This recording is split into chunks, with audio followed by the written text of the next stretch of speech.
Hey everyone, Mr. Happy here, and today going to be talking about a post on Reddit regarding some comments that Naoki Yoshida made in regards to an update to some of the changes coming to White Mage, specifically one change, as well as just the way everyone's sort of receiving the information from the various media tours that happened in May. And there's been a lot of controversy, a lot of ups and downs that people are talking about and wondering about ever since all those tooltips and numbers and interactions were first revealed. First, let's get to what he said about White Mage. One change that they've confirmed that they've made in development since the information that we released on White Mage became available is that Cure 2 now has a 100% chance to proc a Lily. Now, we're not going to get into the specifics of how that still doesn't ultimately address the issues that people are having with Lilies. It still doesn't tell us more about the content and if using Cure 2 more frequently will be something. We're not going to get into that conversation. I just wanted to present you with one change that was told about White Mage. But the big thing is, that's not the only change that's being made. That's not the only changes that have been constantly made. And I want to talk about the build for the Media Tour. Now, in this live stream from Nico Nico, which this Reddit post has included, people in the comments section have translated. So we have Panda from Eorzea, we have Indie Sai is one of the top comments right there. I want to talk about their translations of what was said during the live stream. So the build from the Media Tour, which took place, I believe it was May 19th for the one that we attended in San Francisco. I think that was the day. And then like May 25th or something for Europe. That build was actually a build that was 3 weeks to a month old by the time we actually got our hands on it. And in that time, changes had already been made back in the development build that's back in Japan, you know, where they're all working on constantly balancing the jobs and everything in the game itself and preparing it for launch.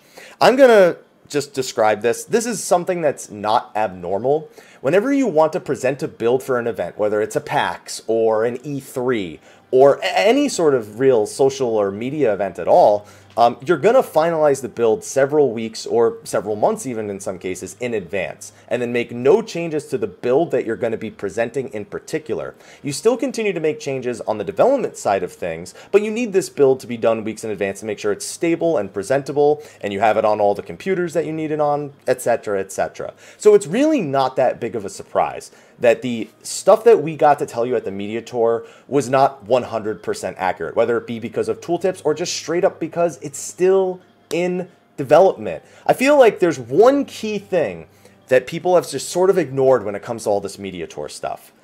It's that every single video has a big old watermark that says, still in development, subject to change.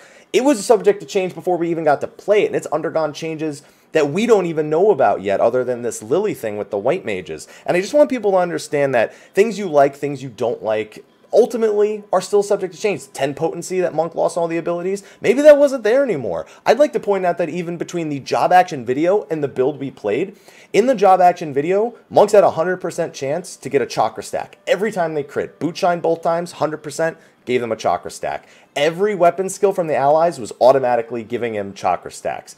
In the build that I played, it was a 30% chance on crit, and Brotherhood only provided a 30% chance to actually give chakra stacks, on top of all the potencies being down. So things are just constantly evolving and changing. And yes, it's fun to theorycraft, especially because we're kind of bored waiting for Stormblood. And it's perfectly harmless to theorycraft as well on information that's not final. It just means that you can do it now and then do it again later, and if it's something you enjoy, it's actually content for you. And I love that about the theory crafting community because it makes them so interesting to watch. It's when their information is taken and then presented as gospel by the masses that we kind of run into the issues that we've run into.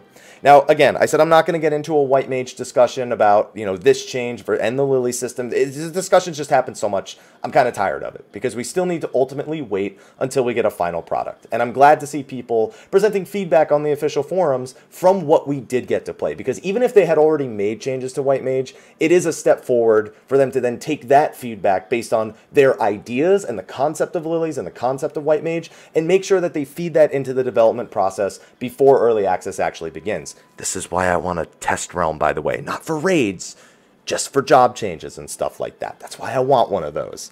And I just wanted to present this information to you guys just to know if you're worried about something that's changed, something that you like, something that you don't like, just remember, again, June 16th, that's when you'll know for certain. Heck, June 15th when we get the patch notes. Yoshi P himself said, wait for the patch notes, because we've made so many changes even before the media tour got to happen. We've been making changes since then, and it's going to undergo constant balance until everything's in a place where they like it going into the expansion.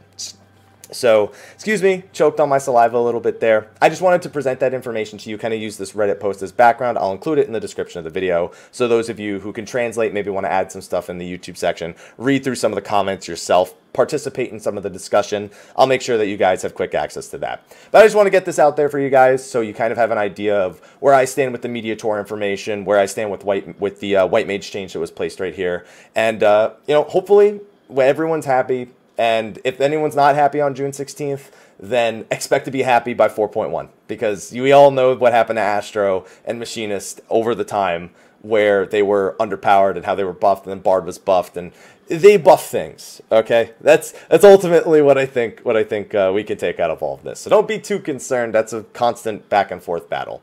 But anyway, thank you for watching this video. Be sure to like, favorite, subscribe, and share, and stay tuned. We got more videos coming up. I still got some stuff from the media tour that now that I'm feeling 100% better, I can definitely get to. Thank you for watching, and until next time, take care.